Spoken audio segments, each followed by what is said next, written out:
Ibu Saudara, apa kabarnya? Bagaimana kabar kita hari ini? Apakah kita merasakan anugerah Tuhan, kasih Tuhan dalam hidup kita? Ini adalah masih di awal tahun ya, masih Januari. Mari kita mengawali awal tahun ini dengan api yang terus menyala dalam diri kita ya. Kata 2 Korintus 3 ayat 17, Allah adalah roh. Di mana ada roh Allah, di situ ada kemerdekaan. Amin ya. Mari kita berdiri, kita menyembah Tuhan kita. Dia hadir di sini, rohnya hadir di sini. Mari kita pandang kekudusannya. Bapa, kami berdoa Tuhan pada pagi hari ini. Kami menghampiri takhta kemuliaan-Mu Tuhan. Kami membawa hati kami, membawa hidup kami Tuhan di takhta-Mu Tuhan. Kami mau Tuhan pagi hari ini Engkau yang menguduskan kami. Supaya setiap kami Tuhan dengan mata tertuju kepadamu, hati yang berani memanggil Engkau Aba ya Bapa pagi hari ini Tuhan. Kami percaya pertemuan ibadah ini akan menjadi berarti ketika roh Allah ada di tengah-tengah kami. Kami datang dan kami pulang. Ketika kami datang, keadaan kami saat kami pulang tidak sama dengan keadaan kami saat kami datang ke tempat ini. Karena kami percaya roh Allah bekerja di antara kami. Terima kasih Tuhan, terima kasih. Engkau dimuliakan di tempat ini, Engkau ditinggikan di tempat ini atas gereja-Mu Tuhan. Atas gereja-Mu Tuhan. Engkau disembah, Engkau ditinggikan, Engkau disenangkan Tuhan atas kami di tempat ini.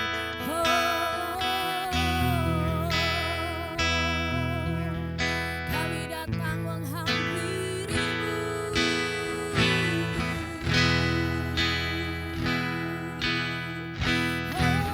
Yesus, kami pandang Engkau dalam kemuliaan-Mu. Kami pandang Engkau sebagai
pria-pria saja katakan, Kau Tuhan, Engkau Raja atas hidupku pria.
Berdaulatlah atas hidupku sama-sama.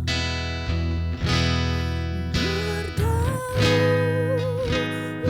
atas hidupku, ku berserah penuh. Ini hidup kami Tuhan, ini hidup kami. Kami katakan hidup kami menyembah-Mu Tuhan, hidup kami menyembah-Mu Tuhan. Kami milik kepunyaan-Mu, bahwa kami kembali kepada hati-Mu Tuhan, bahwa kami kembali kepada kebenaran-Mu Tuhan, bahwa kami kembali untuk mengalami Engkau hari demi hari Tuhan. Terima kasih Tuhan, terima kasih. Ini kami terus mau bersuka cita di dalam nama Tuhan Yesus. Haleluya. Amin. Mari kita nyanyikan kebesaran Allah kita. Kita nyatakan bahwa Allah kita tidak tertandingi. Amin ya.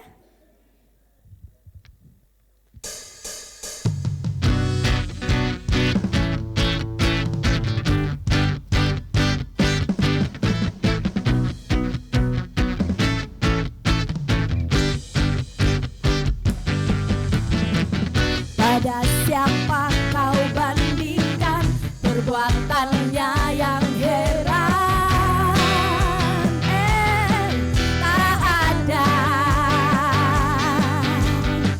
Kerajaannya yang terbesar tak akan tergoyahkan. Semua musuh pun gemetar mendengar nama-Mu Tuhan. Sorak mana sorak kemenangannya? Sungguh tak tertandingi.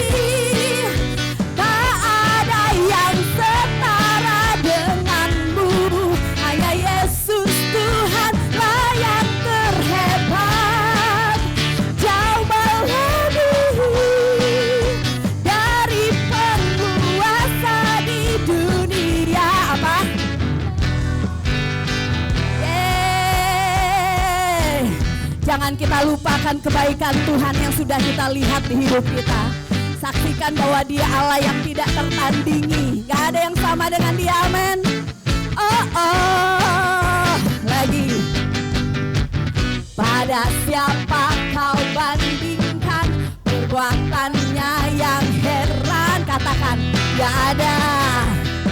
Gak ada. Kerajaannya yang terbesar tak akan tergoyah. Katakan kepada musuh kita, tuaga semua musuh pun gemetar mendengar nama-Mu Tuhan. Sorak apa? Tuaga sungguh tak tertandingi.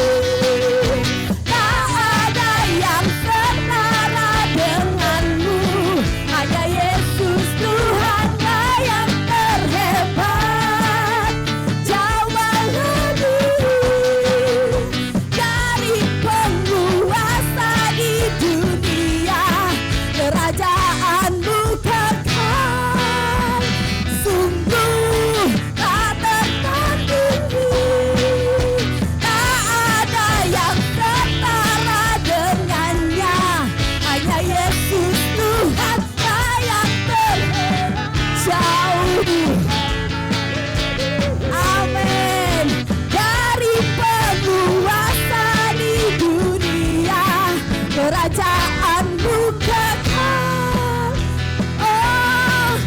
Kerajaanmu kekal, kerajaanmu kekal. Amin, amin, amin, amin. Kita kagum gak dengan Yesus kita? Jangan-jangan kita udah lupa ya kekaguman kita dengan Tuhan kita. Kita kagum dengan Dia, amin. Sekali lagi beri tepuk tangan bagi Tuhan kita. Tuhan, ini sorak-sorai kami bagi Engkau Tuhan. Silakan duduk kembali.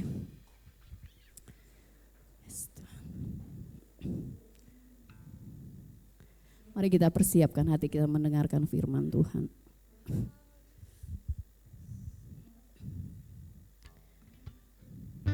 Kita percaya bahwa kebenaran demi kebenaran akan kita terima, dan kebenaran itu juga akan memerdekakan hidup kita hari lepas hari. Kita akan ngalamin proses pendewasaan.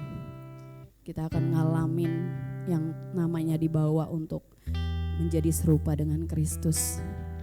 Mari kita rindukan kita ada di situ.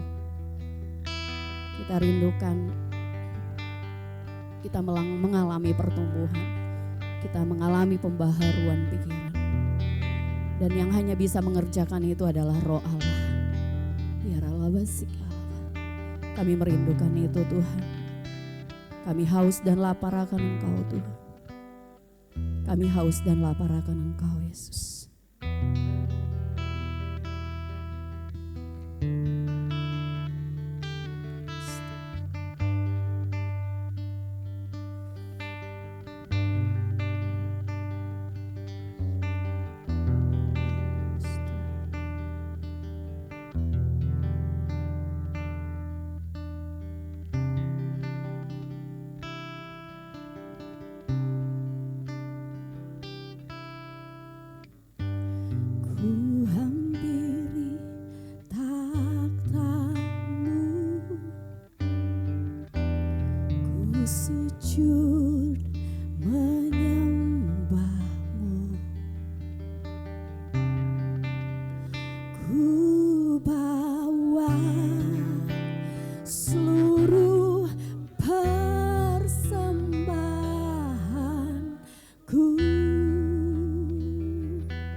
menyembahmu dalam roh.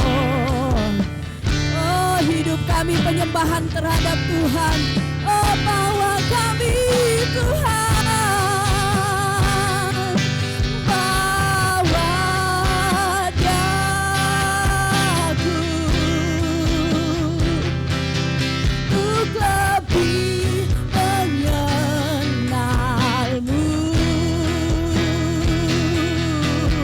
dalam hadiratmu. Silakan berdiri, katakan Tuhan jadikan saya penyembahmu. Silakan berdiri, jadikanku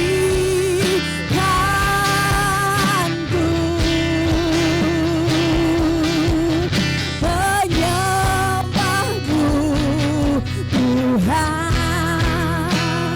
yang menyembahmu dalam roh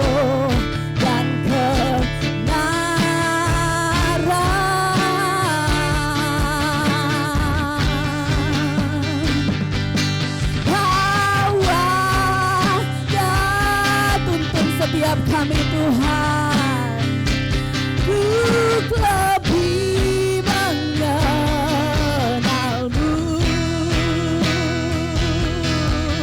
dalam hadiratmu. Jadikanku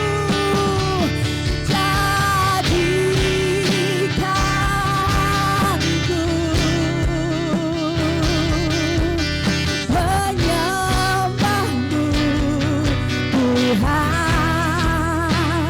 yang menyembah. Silakan kepada Pak Wanto.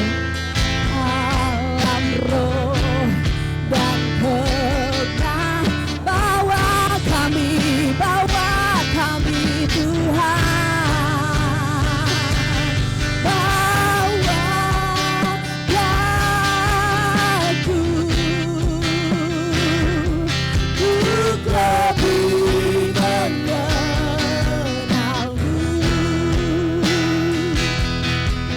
dalam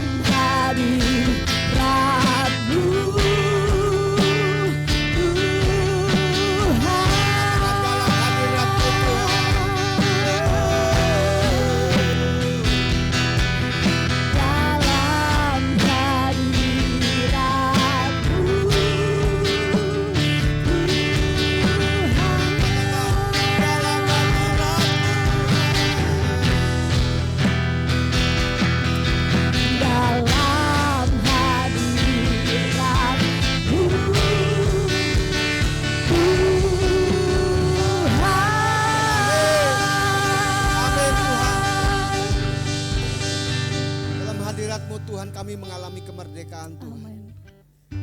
Dalam hadiratmu Tuhan, roh kami mampu menangkap sesuatu Tuhan. Amin. Sesuatu yang ilahi, Amin. sesuatu yang rahasia, Amin. yang akan Kau berikan kepada setiap kami Tuhan. Ini yang kami percaya Tuhan. Amin. Dalam hadiratmu Tuhan, kami menjadi semakin kuat. Kami memiliki pengharapan, kami memiliki keyakinan.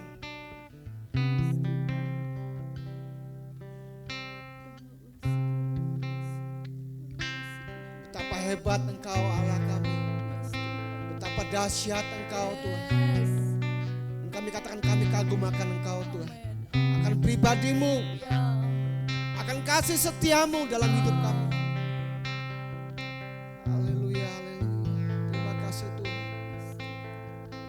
Oh Tuhan, kami mau lebih lagi Tuhan. Kami mau lebih lagi Tuhan. Oh,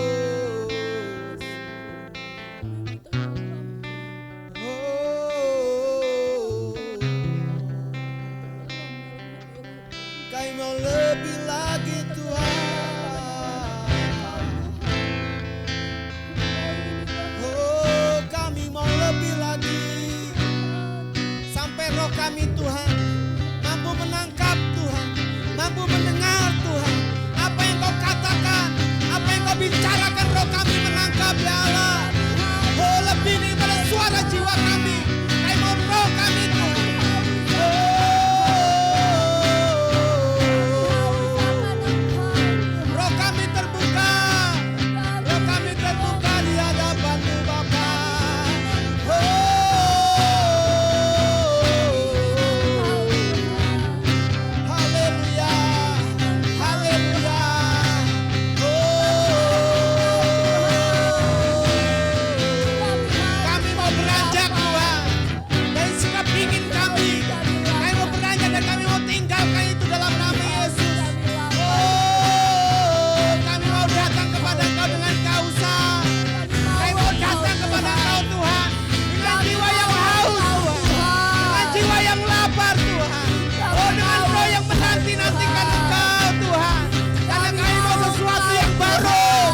Tuhan bahwa kebenaran-Mu melebihi emosi dan perasaan kami Tuhan.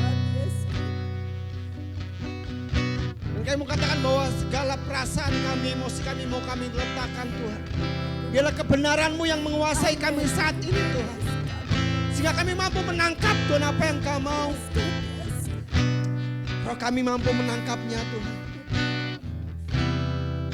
Berbicara kepada kami lebih lagi Tuhan siang hari ini. Kami percaya Roh Kudus yang ada tengah-tengah kami, yang dalam hidup kami, menuntun kami, sepakat dengan roh kami, dengan jiwa kami, untuk menerima perkataan Tuhan, menerima suara Tuhan lewat firman yang kami dengar. Berbicaralah kepada kami semua Tuhan, urapi hamba-Mu yang akan memberitakannya Tuhan. Bila pengurapan adalah turun atas hamba-Mu Tuhan, apa yang hamba-Mu renungkan Tuhan, apa yang hamba-Mu persiapkan Tuhan, Kau mengurapinya Bapa, sehingga ada kuasa, ada hikmat, ada pewahyuan, ada sesuatu yang ilahi Tuhan memenuhi apa yang kamu sampaikan Bapak. Terima kasih Tuhan, terima kasih. Kami siapkan hati kami untuk mendengar firman-Mu. Demi nama Tuhan Yesus kami berdoa, haleluya. Amin. Puji Tuhan, silakan duduk Bapak Ibu. Shalom. Ya, puji Tuhan, kita akan merenungkan firman Tuhan. Ya, sebelumnya saya juga menyapa untuk rekan-rekan yang di Zoom. Ya, shalom, selamat pagi. Ya, saya percaya kita semua dalam suasana yang baik, yang sukacita, yang bersemangat untuk ikut melayani Tuhan. Amin. Puji Tuhan. Pagi hari ini saya memberikan tema saat jiwa haus dan letih, berharaplah kepada Tuhan. Ya, temanya adalah saat jiwa haus dan letih, berharaplah kepada Tuhan. Mari kita lihat di dalam Mazmur pasal 42 ayat 1 sampai dengan yang ke-12.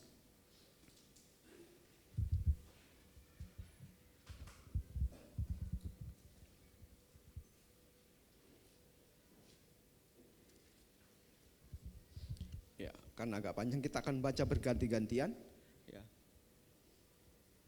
Mazmur 42 ayat 1 sampai dengan yang ke-14 sampai 12. Saya akan bacakan ayat yang ganjil, nanti Bapak Ibu sekalian bacakan ayat yang genap. Ya, judul perikopnya kerinduan kepada Allah. Untuk pemimpin biduan nyanyian pengajaran Bani Korah. Silakan.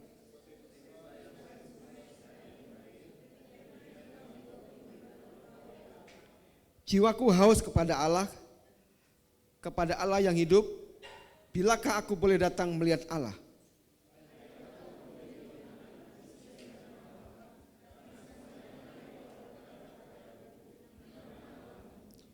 Inilah yang hendak kuingat sementara jiwaku gundah gulana.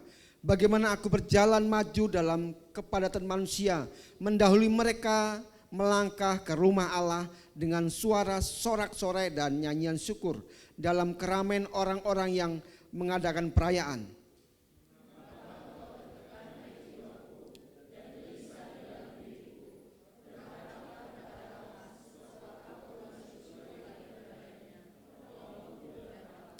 Jiwaku tertekan dalam diriku, sebab itu aku teringat kepadamu dari tanah sungai Yordan dan pegunungan Hermon, dari gunung Mizar.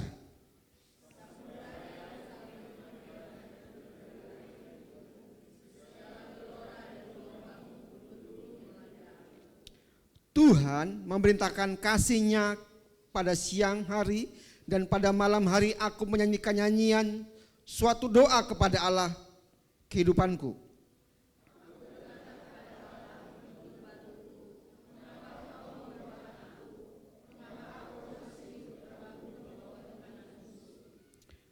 Seperti tikaman maut ke dalam tulangku, lawanku mencela aku sambil berkata kepadaku sepanjang hari, di mana Allahmu?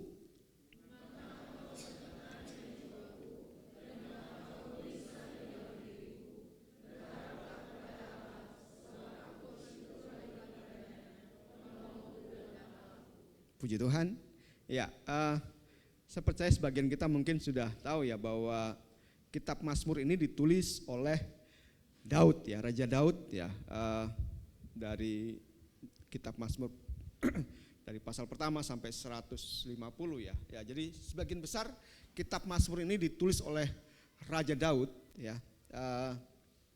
Dan kita tahu bahwa Daud adalah orang yang dekat dengan Tuhan. Amin. Setuju ya?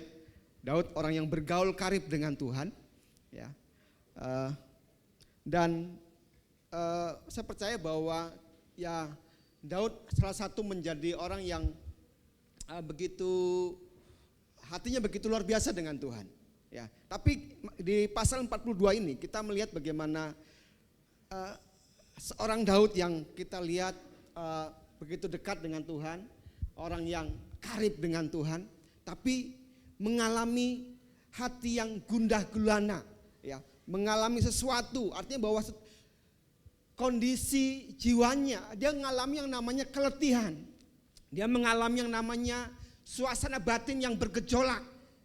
Ya, nah, memang di dalam Mazmur pasal 42 ini itu bukan Daud yang menulis, karena di ayat pertama dikatakan untuk pemimpin biduan nyanyian pengajaran Bani Korah. Jadi yang memang yang menulis di pasal ini kemungkinan besar adalah Bani Korah, ya.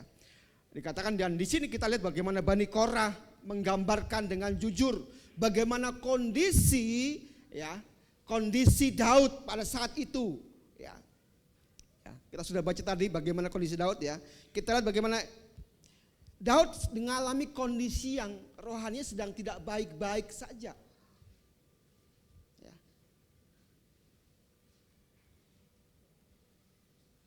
Ya. Di situ ya kalau Bapak Ibu sering membaca ya perjalanan Daud, ya kita tahu bahwa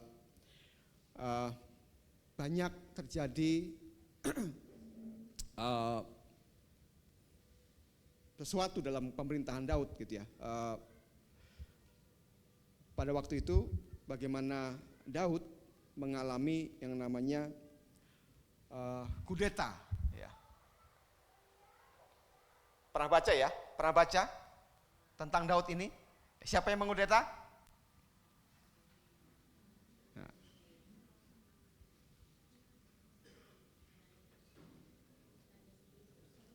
Oh iya. Enggak apa, bilang. Jadi Daud dikudeta oleh siapa? Absalom. Nah, jadi saudara kasih Tuhan, jadi Mazmur 42 ini ditulis adalah ketika Daud sedang dalam pelarian. Ya, karena pada waktu itu Absalom, ya, anaknya itu mengkudeta kerajaannya, tahtanya. Dia menghasut beberapa pegawai Daud, salah satunya adalah Ahitofel. Ya, dia adalah penasehat orang terdekatnya Daud yang menasihati Daud. Ya. Dia hasut dan akhirnya dia membelot kepada Absalom. Dan akhirnya terjadilah namanya kesepakatan untuk menggulingkan tahtanya Daud. Ya. Dia memberontak dan akhirnya Daud harus meninggalkan Yerusalem dan dia pergi. Karena katakan wah ini berbahaya. Kita bisa dibunuh ini sama Absalom. Akhirnya Daud dengan beberapa, ya kalau kita baca di dalam 2 Samuel, nanti Bapak bisa baca di rumah, dia meninggalkan Yerusalem, kota yang sangat dicintainya karena dia membangun kota itu, ya. Dia beribadah, dia menghadap Tuhan setiap hari di Yerusalem, ya, dan dia harus tinggalkan itu dan dia harus pergi meninggalkan, dan karena apa? Karena dia dikejar-kejar oleh anaknya Absalom untuk dibunuh. Ya. Jadi dari sini kita bisa lihat bagaimana sekali Daud orang yang karib dengan Tuhan, orang yang dekat dengan Tuhan, itu bisa ngalami yang namanya keletihan rohani. Ya, bisa ngalami keletihan rohaninya, kering rohani. Ya. Coba lihat dulu kanan kirinya saudara. Ya, jadi seorang yang dekat dengan Tuhan itu bisa ngalami yang namanya apa? Kekeringan rohani, keletihan rohani, dan kita bisa lihat di sini Daud. Ya, dikatakan, ya kita bisa di ayat 4 kalau kita baca ya, dikatakan jiwaku, ayat 4, air mataku apa? Menjadi makananku siang dan malam. Ya. Ini orang yang dekat loh, ceritanya orang yang dekat dengan Tuhan. Ya.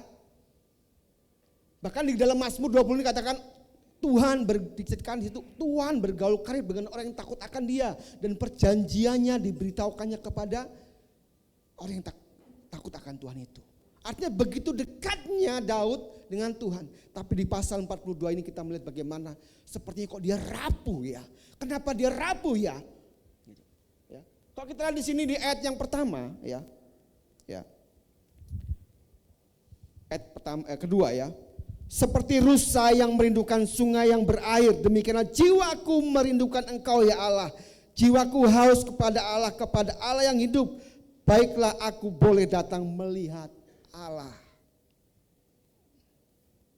Kita lihat suasana batinnya, dia mengalami sesuatu. Ya. Dia mengalami yang namanya karena persoalan, karena masalah, dia tertekan jiwanya, ya. Membuat dia sepertinya, mengapa bisa seperti ini? Dia mengibaratkan dirinya itu seperti rusa, ya, rusa yang merindukan, rindukan air. Jadi rusa itu memang binatang yang tidak bisa hidup tanpa air. Ya, kalau dia nggak mendapatkan air, dia akan mati. Gitu. Jadi di situ Bani Korah menggambarkan kondisi Daud pada waktu itu, kondisinya mengalami yang namanya kekeringan secara rohani, batinnya bisa terguncang. Ya bagaimana tidak? Ya, orang-orang dekatnya mengkhianati dia. Orang kepercayaannya, penasehatnya mengkhianati dia. Bahkan yang memilukan lagi adalah anaknya, anak yang dikasih, ya, Absalom termasuk anak yang dikasihnya. Ya. Itu memberontak, ya, bahkan nggak cuma memberontak, dia berusaha untuk membunuh Daud, sehingga Daud harus lari meninggalkan Yerusalem. Dan dikatakan di situ dia menyingkir ke mari kita lihat dulu di dalam 2 Samuel pasal 17. Ya.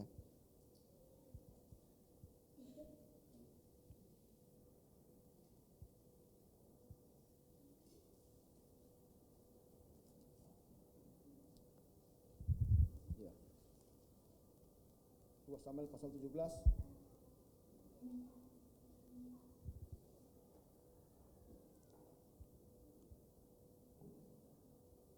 Ayat yang 24.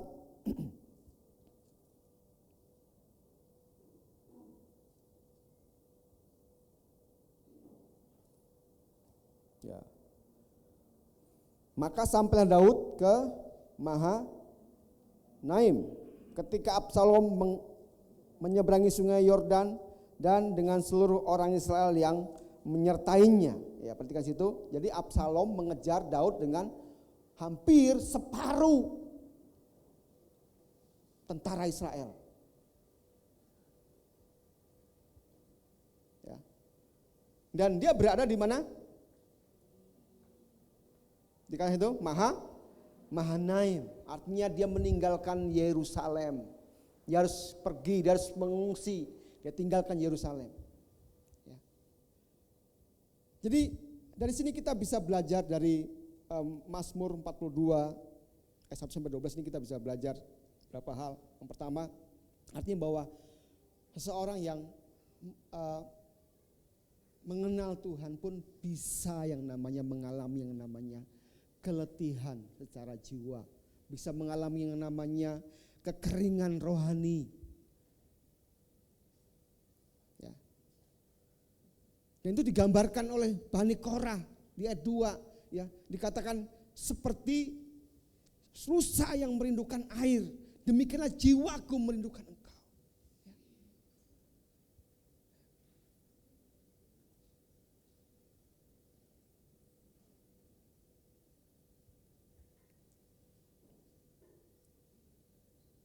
Artinya bahwa dalam pelarian itu Daud mengalami sesuatu kekosongan. Daud mengalami kehampaan, keletihan. Nanti kita bisa lihat, ya, seperti apa perasaannya, ya, perasaan Daud, ya, dalam situasi itu. Jadi saudara kasih Tuhan, ini yang mungkin menjadi perenungan kita sama-sama bahwa sesuatu bisa terjadi dalam hidup kita. Ya, ya. Daud tidak melakukan kesalahan di situ, ya, dia tidak melakukan dosa. Ya. Tapi keadaan membuat dia harus mengalami yang namanya keletihan secara jiwa. Dia begitu, ya gimana ya kalau seandainya orang yang mengalami kehausan, ya, orang yang haus itu Ya kalau kita sedang berpuasa panas terik gitu ya. Panas terik. Ketika ada orang minum yang segar-segar, biasanya rasanya tuh kayak kita menelan ludah gitu ya. Haus banget ya, dahaga banget, nahan gitu. Tapi karena kita berpuasa kita harus tahan itu gitu. Ya. Tapi rasanya aduh, pengen nih gitu ya. Ya ketika kemarin waktu panas-panas ya saya lagi kena kayak sinus begitu. Panas sekali sebenarnya. Diingatkan istri saya jangan minum es gitu. Tapi panas sekali cuacanya, tiba-tiba saya berhenti. Pas lagi berhenti, saya lihat di situ ada yang jual es teh gitu kan. Aduh, nggak tahan saya, akhirnya saya beli. Saya bawa pulang, saya minum di luar. Saya minum di luar, istri saya tanya, es teh siapa itu? Es teh saya bilang. Karena saya nggak tahannya saya minum gitu ya. Ya, jadi saudara kasih Tuhan, artinya gini, artinya bahwa Daud sedang pada waktu jauh dalam pelarian, dia mengalami yang namanya kondisi rohani yang tertekan. Jiwanya letih. Sehingga Bani Korah menggambarkan pada waktu situasi Daud itu memang betul-betul tertekan, saudara. Ya kalau orang tertekan bisa saja, kadang-kadang ya kalau kita dalam masalah, saya ingat betul ketika saya ada masalah, memang berat untuk akhirnya kita datang kepada Tuhan sepertinya gitu. Karena di pikiran kita tuh berkecamuk banyak hal ya, membuat kita takut, membuat kita menjadi gelisah. Tapi sesuatu yang kita mau belajar dari Daud hari ini ya. Dalam kegelisahan hatinya, dalam keletihan jiwanya, dia memaksa dirinya untuk datang kepada Tuhan.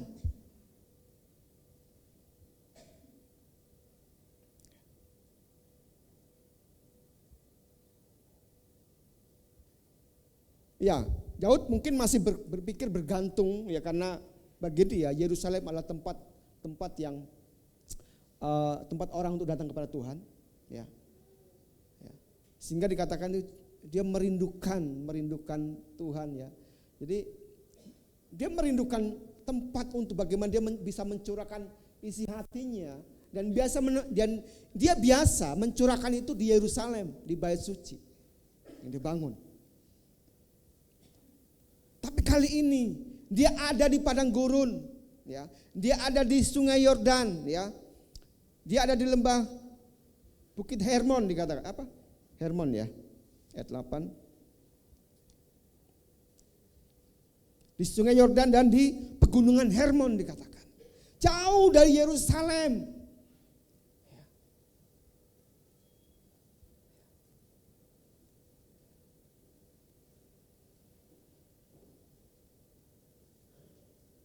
Tapi sekalipun dia tidak harus datang ke Yerusalem, dia masih bisa berkata, Tuhan, aku rindu kepada Engkau. Aku menantikan Engkau. Aku haus Tuhan. Aku butuh pertolongan-Mu Tuhan. Jadi begitu kita lihat bagaimana gambaran situasi Daud pada waktu itu. Saat dia dikejar-kejar oleh Absalom. Betul-betul letih. Ya, mungkin hari-hari ini saudara, Bapak Ibu, ada yang mengalami yang letih karena pekerjaan. Engkau letih karena situasi mungkin dalam kehidupan rumah tanggamu. Mungkin karena tuntutan pekerjaan sehingga engkau letih. Dan keletihan itu membuat engkau akhirnya mengalami yang namanya susah untuk datang kepada Tuhan. Ya mungkin masih kita datang ke gereja masih, ya, tapi kita gak nikmati lagi tentang Tuhan. Kita gak bisa lagi nikmati namanya hadirat Tuhan.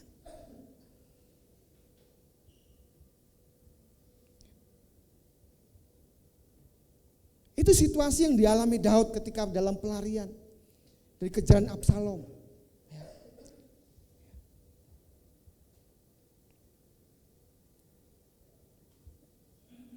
Nah, mari kita lihat di dalam ayat yang ke-8 dan 12. Ya. Mengapa Daud bisa mengalami kekeringan rohani yang seperti ini, gitu ya?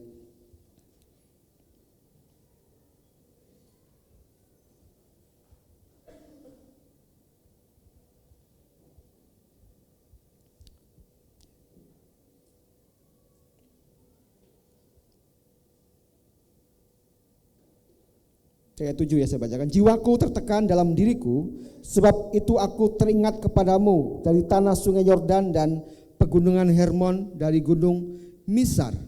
Samudra berpanggil-panggilan dalam deru air terjunmu. Segala gelora dan gelombangmu bergulung-gulung melingkupi aku.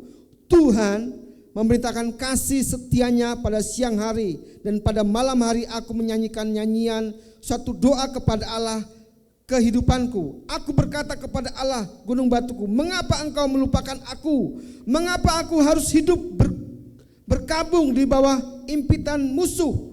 Ya, seperti tikaman maut ke dalam tulangku, lawanku mencela aku sambil berkata kepadaku sepanjang hari, di mana Allahmu? Ya. Ayat 12, mengapa engkau tertekan hai jiwaku, mengapa engkau gelisah dalam diriku? Berharaplah kepada Allah, sebab aku bersyukur sekali lagi kepadanya, penolongku dan Allah. Kemarin kita lihat situ bagaimana Daud mengalami persoalan yang bertubi-tubi. Ya, kalau saudara baca di dalam 2 Samuel pasal 15, dan saudara akan melihat 15 sampai ke 18, saudara akan lihat ya bagaimana pergumulan Daud. Apa sih persoalannya? Saudara akan tahu di situ.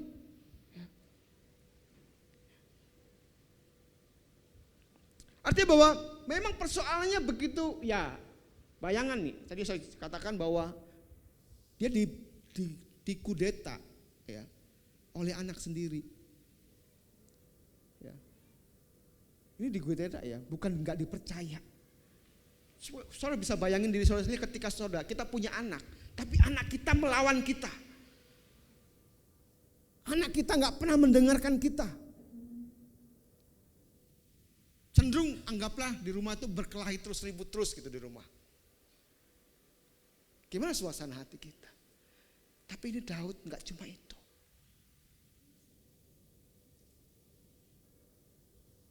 Dia mau dibunuh sama Absalom. Dan Absalom, oh dia luar biasa rapi melakukan persepakatan itu. Dia pintar gitu ya. Kalau saudara baca itu wah luar biasa. Strategi politiknya mantap banget. Dia hasut beberapa orang, termasuk penasehatnya siapa? Ahitofel. Dia hasut sampai akhirnya dia berpihak kepada Absalom. Dan itu menyakitkan hatinya. Kenapa? Orang yang aku percaya, orang yang hari-harinya bersama dengan aku bisa mengkhianati aku. Orang yang aku beri makan kenapa bisa mengkhianati aku?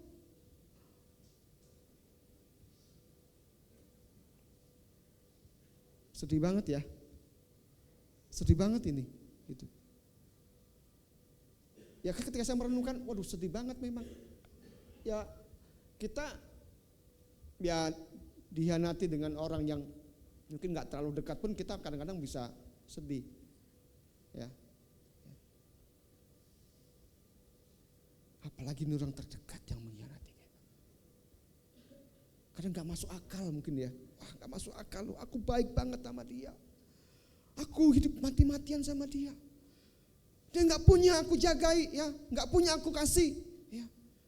Aku menjadi benteng bagi dia, tiba-tiba dia tusuk kita dari belakang. Ya. Hancur. Nah itu dialami Daud sehingga dikatakan, aduh jiwanya letih. Dia mengalami sesuatu seperti kehampaan, susah untuk datang kepada Tuhan. Sehingga dikatakan dia merindukan Yerusalem, merindukan Yerusalem, merindukan Yerusalem. Bahkan ya dikatakan di situ dia diolok-olok ya dikatakan ya. Di ayat yang dikatakan bahwa di ayat 4 itu sampai 5 dikatakan bagaimana orang mengolok-olok dia, di mana Allahmu. Diolok-olok. Jadi nggak cuma dikudeta, nggak cuma dikhianati orang terdekatnya, tapi juga diolok-olok. Kita lihat ya di dalam 2 Samuel ayat 16, pasal 16.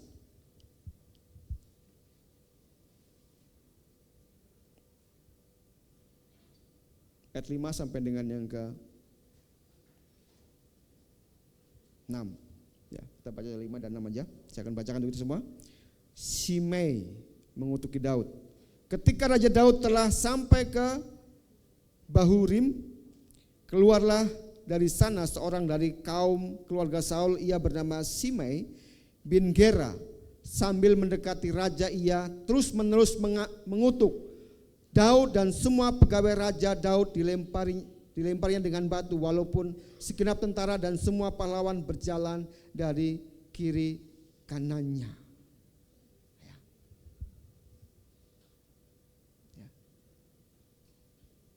Makanya dikatakan bertubi-tubi, ayat 8. Ya, seperti gelombang bergulung-gulung.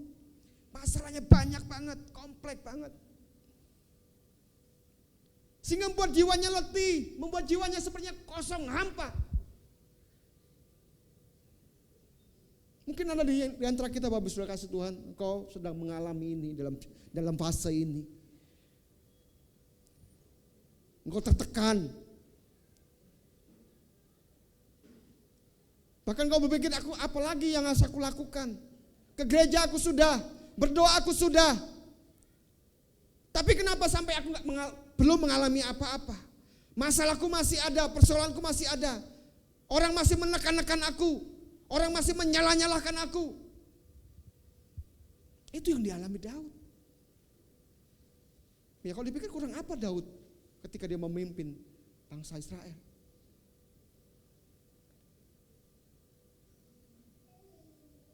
Tapi dia masih diolok-olok.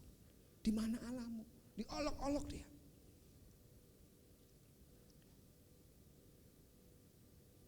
Sehingga di ayat 8, kita lihat lagi di ayat 8. Mazmur 42 ayat 8 ya.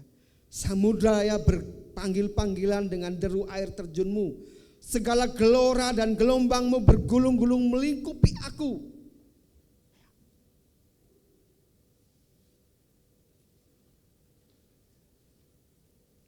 Dalam pelariannya Daud mengalami banyak persoalan demi persoalan dalam hidupnya.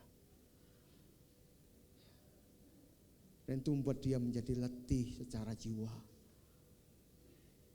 Dan mengalami kekosongan. Dan kalau kita lihat di situ dikatakan dia berdoa. Tapi dia nggak mengalami, mungkin sempat mengalami sesuatu. Ya. Dia terbawa oleh emosinya, terbawa oleh pikirannya. Nah ini artinya saudara kasih Tuhan. Ya. Kita harus bisa menguasai pikiran kita ketika kita dalam sebuah tekanan, ketika kita dalam sebuah persoalan.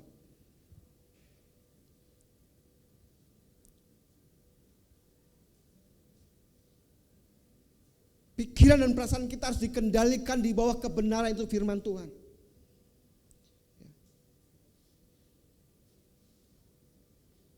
Karena pikiran kita bisa bebas membawa kita, mempengaruhi kita, ya, membuat kita akhirnya bisa menjadi lemah, membuat kita akhirnya sulit untuk akhirnya berpikir yang sehat, berpikir yang kebenaran.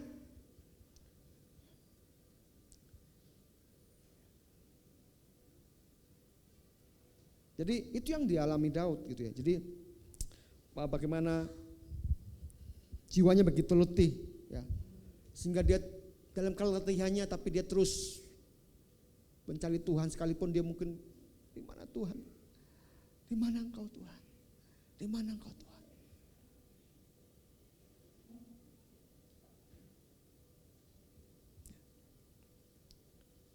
Kita kembali ke ayat yang keempat dan air mataku menjadi makananku siang dan malam, karena sepanjang hari orang berkata kepadaku, di manakah Allahku? Ya, kita lihat di situ bagaimana ya, kita lihat bagaimana jiwa dan batinnya luka ya, dan letih ya. Ya. Dikata-katain orang ya. Di sini pernah dikata-katain orang? Dikata-katain, kamu gini ikut Tuhan kok begini. Pernah dikata-katain orang? Ya. Pernah? Ini Daud dikata-katain nih, sedang dikata-katain nih. Katanya kamu ikut Tuhan, katanya kamu ke gereja setiap hari Minggu, katanya kamu doa. Ya. Kata di mana Allahmu? Ya. Dikata-katain dia.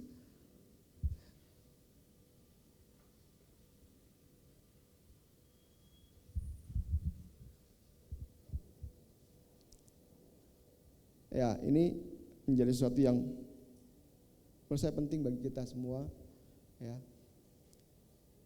untuk kita menjaga hati kita, ya, karena memang perkataan itu, ya, tajam, itu bisa melukai, ya.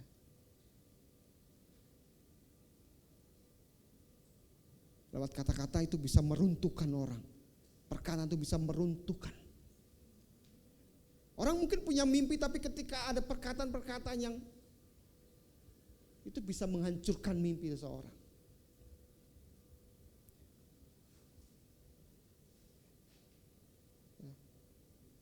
Mungkin kata-katanya bercanda, ya, menurut kita, ya. Tapi orang yang menangkapnya bisa lain. Nah, karena itu perlu kita jaga hati kita, ya. Supaya apa? Supaya kita nggak terbawa oleh emosi kita, pikiran kita. Gitu. Nah, jadi di sini Daud mengalami yang namanya jiwa dan batinnya luka oleh karena olok-olokan, ya. Karena situasi keadaan yang terjadi pada waktu pelariannya menghindari Absalom, ya. Ya. Dan kita lihat bagaimana, ya, separuh lebih, ya, kalau mungkin separuh lebih rakyatnya itu tidak percaya kepadanya, ya, nggak dipercaya, ya. Kalau mungkin hari-hari kita melihat bagaimana situasi dunia sedang begitu parah, ya, ya, hanya dengan trigger-trigger kecil aja itu bisa membuat kacau suatu bangsa, ya. Dan baru-baru ini di Iran, ya, bagaimana kekacauan terjadi di sana, ya. Dan Absalom melakukan itu pada pemerintahannya Daud. Dia menghasut orang-orang di pemerintahan Daud, ya. Dia hasut dan akhirnya dia berhasil. Dan kalau saudara baca Absalom itu dia pergi, dia safari politik, ya, pergi ke daerah-daerah dia. Dia pergi, dia hasut pemimpin-pemimpin sana. Oh, Daud itu gini, Daud itu gini. Dan dikatakan sebagian rakyat Israel itu termakan sama omongannya Absalom, bahkan termasuk penasihatnya sendiri.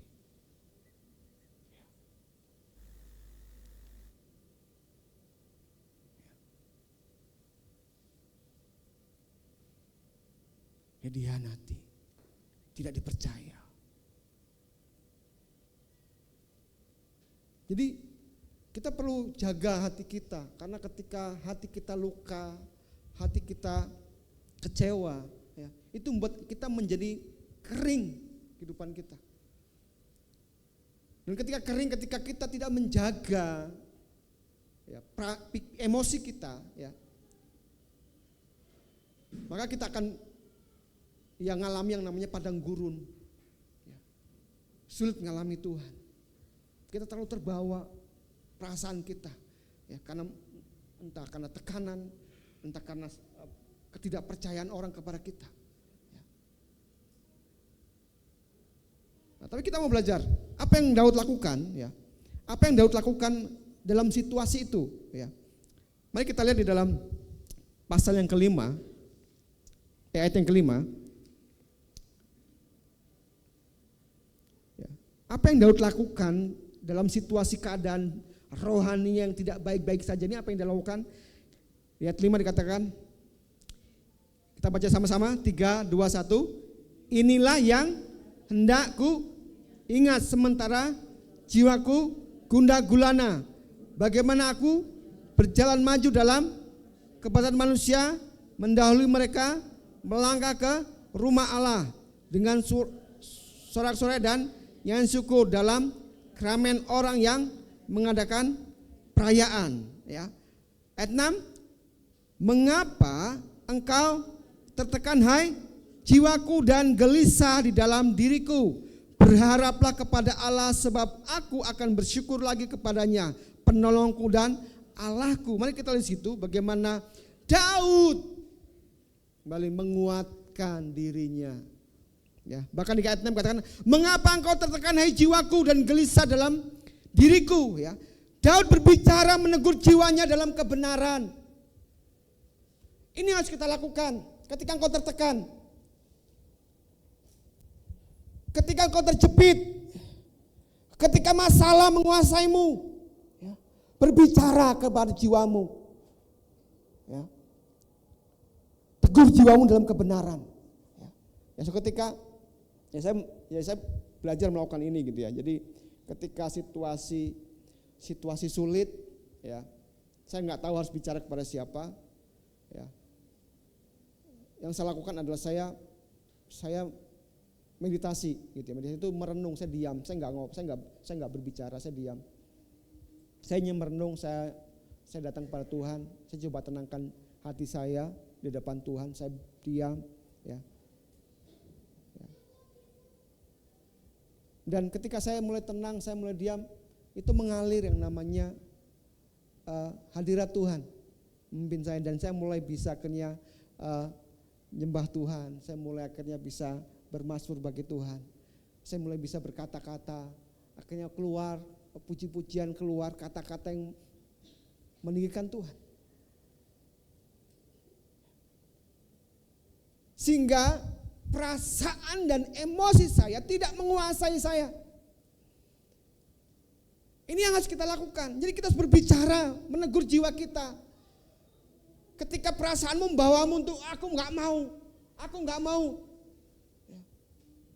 mau dengar pemimpinku, aku nggak mau dengar kakak rohaniku.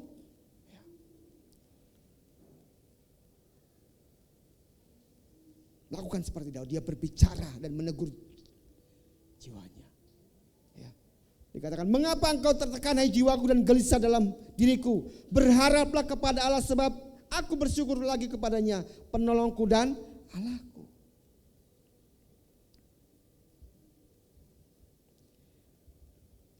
Amin Bapak Ibu.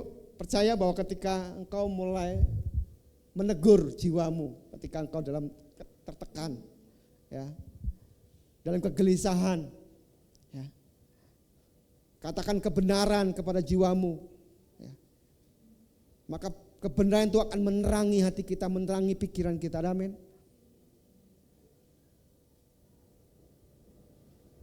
Serumit apapun apa yang kau alami, akan ada terang Tuhan yang menerangi engkau. Ini yang Daud lakukan. Daud tidak sedang menyangkali perasaannya. Ya memang kejadiannya nyata. Dia takut, dia kesal, dia marah, dia gak menyangkali perasaannya. Tapi dia tidak mau dikendalikan oleh perasaannya. Makanya dia berkata, mengapa engkau gelisah hai jiwaku? Dia tegur hatinya. Bukankah engkau orang yang mengenal Tuhan? Bukankah engkau orang yang dekat dengan Tuhan? Dia berbicara ke dalam jiwanya. Sehingga perasaannya dikendalikan. Dan saya percaya kebenaran itu mengubah hidupnya. Sehingga yang dulu berpikir, kalau dia berpikir datang kepada Tuhan, Tuhan harus datang ke Yerusalem. Ya, di Mahanaim tadi dia bisa datang kepada Tuhan. Ada amin?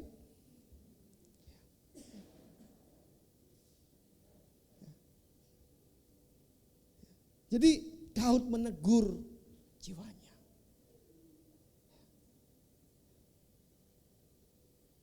Jadi kita harus menempatkan kebenaran firman Tuhan itu di atas, ya, segala emosi dan perasaan kita. Karena kalau tidak kau akan dibawa oleh perasaanmu. Dan itu menjadi kesempatan bagi iblis untuk membuat engkau menjauh dari Tuhan. Kau kehilangan rasa Tuhan. Yang kedua, apa yang dilakukan Daud? Mari kita lihat di ayat yang ke-6, ya. Bagian B-nya, ya. Berharaplah kepada Allah sebab aku bersyukur lagi kepadanya, penolongku dan Allahku, ya. Kita lihat Daud memilih untuk tetap berharap kepada Tuhan. Ya. Ketika Daud berharap kepada Tuhan, apakah masalahnya sudah selesai? Sudah selesai? Absalom tidak mengejar dia? Masih kan? Masih dikejar-kejar Absalom dia. Masih mau dibunuh dia sama Absalom. Tapi Daud memilih untuk tetap berharap kepada Tuhan. Ya. Dikatakan, berharaplah kepada Allah sebab aku akan bersyukur sekali kepadanya, penolongku dan Allahku. Dalam situasi engkau sedang berdoa kepada Tuhan untuk persoalan yang kau hadapi, ya. Katakan pada jiwamu, aku mau terus berharap, aku percaya kepada Tuhan. Masalahku belum hilang, masih ada. Ya. Tapi Daud berkata, aku mau berharap kepada Tuhan. Karena Allah itu penolongku. Dia yang akan melepaskan aku. Ya. Dari segala perangkap dikatakan. Dari segala macam bahaya dikatakan. Mazmur 90.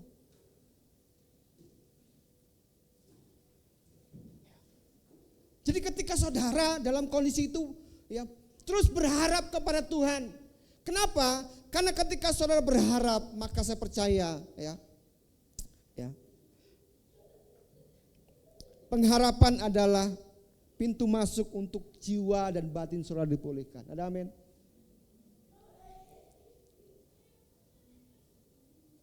Tapi ketika saudara mulai lelah dan berpikir tidak ada pengharapan, maka saya akan kehilangan kesempatan bagaimana Tuhan ingin memulihkan saudara. Karena saya percaya bahwa kerinduan Tuhan adalah kita terus menjadi orang-orang yang karib dengan Dia.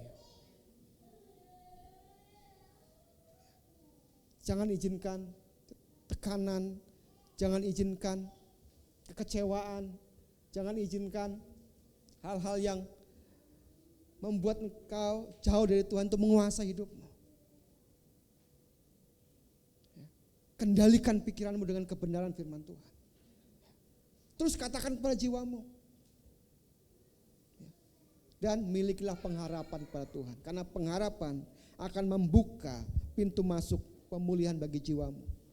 Ya, kau akan merasakan. Jadi saya mengalami apa yang Daud alami. Ya. Ketika sesak hati saya, ketika asam lambung saya naik. Karena masalah yang sebenarnya berat bagi saya. Ketika saya mulai datang kepada Tuhan, saya mulai tenang, saya nggak ngomong apa-apa, saya cuma diam di hadapan Tuhan. Asam lambung naik ini, ya, sakit di sini. Karena persoalan menurut saya itu berat, menekan banget gitu. Saya mau ungkapin kepada siapapun, mungkin juga orang nggak bisa membela saya. Akhirnya saya mulai diam, saya mulai tenangkan hati saya berdiri di hadapan Tuhan. Sambil komat kamit saya gitu ya, berbicara kepada Tuhan, nggak bersuara. Tapi di situ saya melihat bagaimana Tuhan bekerja, Tuhan menolong. Persoalannya memang belum selesai, tapi saya melihat ada cahaya, ada pengharapan. Saya bisa menyelesaikan persoalan itu. Ada amin? Jadi Bapak katakan, mari kita belajar dari Daud hari ini ya. Jadi Bapak sekalian Tuhan, jika ada di antara engkau yang terasa sedang lelah hatimu, ya, kau sedang dingin imanmu, ya, kau berani jujur kepada Tuhan. Siapapun engkau, mungkin aku adalah pemimpin pelayan, sudah lama ikut Tuhan. Kau harus jujur kepada Tuhan, apa yang kau alami. Jangan biarkan perasaanmu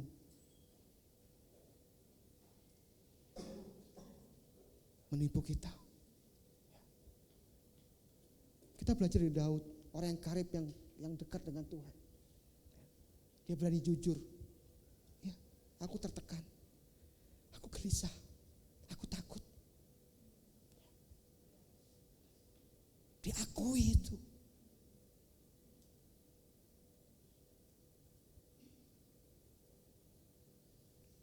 Dan saya percaya ketika kita belajar jujur kepada Tuhan, maka Tuhan akan memulihkan kita.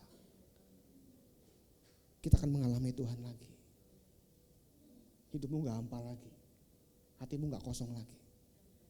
Kau akan bisa menikmati Tuhan. Firman Tuhan menjadi sesuatu yang manis, seperti madu.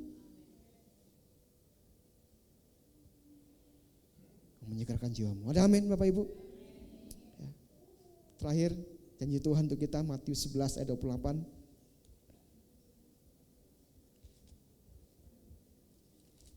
Oke, saya percaya kita semua sudah hafal ya. Kita baca bersama-sama.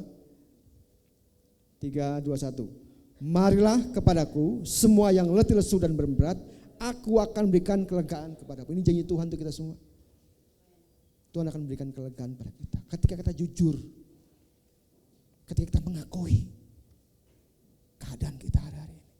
Dan saya percaya Tuhan akan memulihkan kita. Ya. Tuhan akan membangkitkan kita. Akan ada api dalam hati kita. Akan ada api dalam hidup kita. Membangkitkan kita. Kita akan bergairah dalam merenungkan firman Tuhan. Kita akan bergairah dalam berdoa. Kita akan bergairah dalam menjangkau orang. Dan saya percaya Tuhan akan berikan ini kepada kita di tahun ini. Amin. Siap dibangkitkan? Siap menyala-nyala bagi Tuhan? Amin. Saya undang kita bangkit berdiri.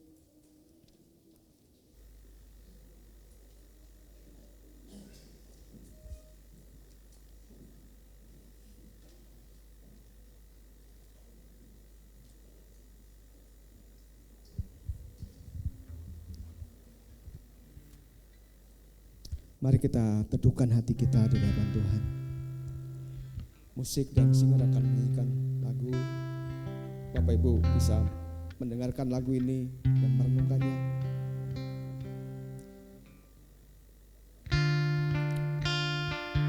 Dan lewat pujian ini yang kita dengar ini, kita mengerti bahwa Tuhan Allah yang setia bagi kita.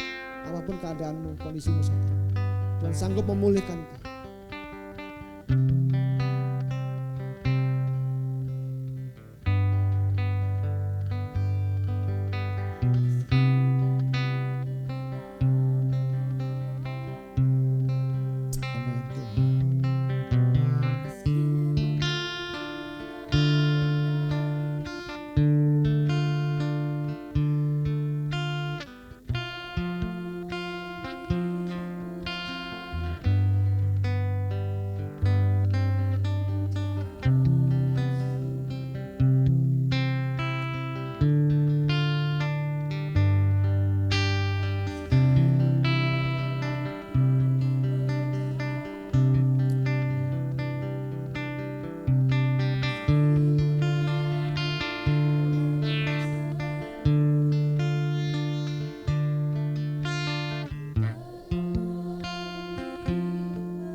Kami percaya Tuhan, Kau Allah yang setia kepada kami. Engkau selalu ada untuk menolong kami, Tuhan. Ajar kami untuk kami jujur Tuhan dengan keadaan kami. Ajar kami jujur Tuhan dengan situasi batin kami, jiwa kami.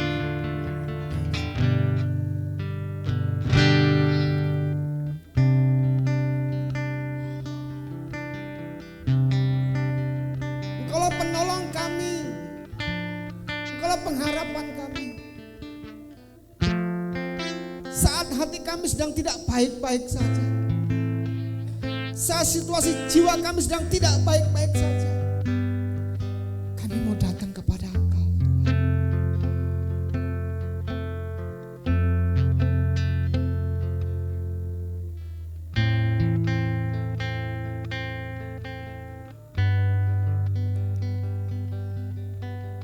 Bagi jiwa yang haus, bagi hati yang lelah, bagi iman yang sangat dingin, datanglah kepada Tuhan dengan kejujuran hati. Biarkan Tuhan memulihkan engkau. Tuhan berikan pengharapan kepada engkau. Karena Dia sedang ingin merindukan mencurahkan kasih-Nya kepada kita. Dia sedang ingin mencurahkan kasih sayangnya kepada kita. Ini kami Tuhan.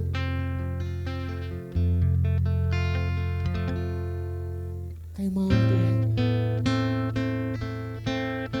dipulihkan Tuhan. Kami mau mengalami Engkau kembali Tuhan. Biarlah kerinduan hati kami, kehausan hati kami Tuhan puaskan Tuhan. Terima kasih Tuhan, terima kasih. Teruslah berbicara kepada kami, berkata-kata kepada kami.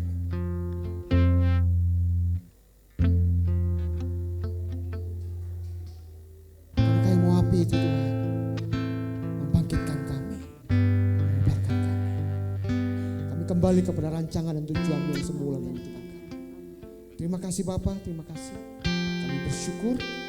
Terpujilah Engkau demi nama Tuhan Yesus kami sudah berdoa, haleluya. Amin. Puji Tuhan, silakan untuk Bapak Ibu. Puji Tuhan untuk firman-Nya pada hari ini yang boleh kita dengar.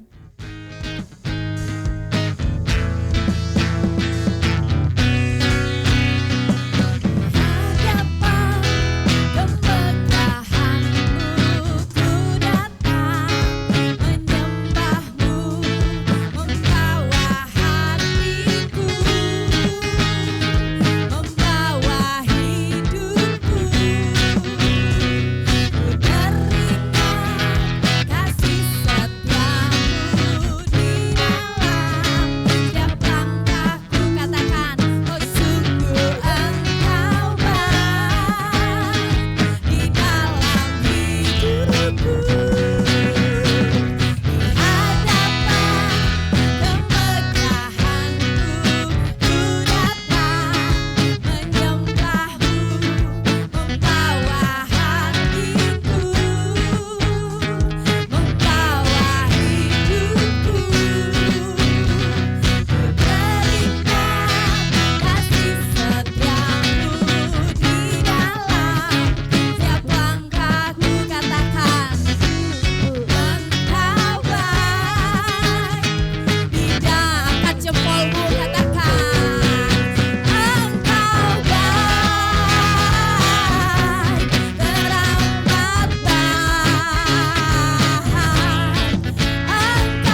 Terima kasih Tuhan Yesus. Kami bersyukur kepadamu Tuhan. Kami bersyukur untuk kasih setiamu, kebaikanmu Tuhan bagi kami. Kau yang sudah memimpin kami ke tempat ini Tuhan, yang sudah menuntun kami sampai di tempat ini, dan kami bersekutu bersama-sama. Kami bisa meninggikan Engkau, memuji Engkau dalam roh dan kebenaran. Rohmu yang bekerja atas kami, yang mengerjakannya di dalam kami. Biarlah Rohmu terus bekerja terus atas hidup kami, untuk kami bisa menunaikan apa yang Kau perintahkan bagi kami, untuk kami hidup dalam firman-Mu Tuhan Yesus. Terima kasih Tuhan Yesus, kami bersyukur padamu Tuhan Yesus. Kami sudah memberikan yang terbaik bagi Engkau, kami sudah mempersembahkan yang terbaik, dan Engkau yang memberkati apa yang kami sudah persembahkan Tuhan. Engkau yang menguduskannya Tuhan, pakailah bagi kemuliaan nama-Mu. Pakailah hamba-Mu yang akan menyebarkannya Tuhan, bagi kemuliaan nama-Mu dalam nama Tuhan Yesus. Terima kasih Tuhan Yesus, kami bersyukur padamu Tuhan Yesus. Engkau yang sudah mengasihi kami, Engkau yang sudah memberkati kami, dan Engkau memberkati kami. Mari kita angkat tangan kita. Engkau yang berkati kami Tuhan, menguduskan kami dan memakai kami bagi kemuliaan nama-Mu. Roh-Mu yang bekerja bagi kami. Biarlah apa yang kami kerjakan Tuhan di ke depan ini Tuhan, Engkau memberkati dengan limpahnya Tuhan. Roh-Mu yang bekerja atas kami, Roh-Mu yang mengurapi kami, pakailah kami bagi kemuliaan nama-Mu Tuhan Yesus. Terima kasih Tuhan Yesus, kami bersyukur padamu Tuhan Yesus. Kami serahkan diri kami kepada Engkau, Engkau yang menyertai kami dalam perjalanan pulang, dalam damai sejahtera-Mu, dalam nama Tuhan Yesus Kristus. Kami sudah berdoa dan kami mengucap syukur ya Bapa. Haleluya. Amin. Amin. Amin.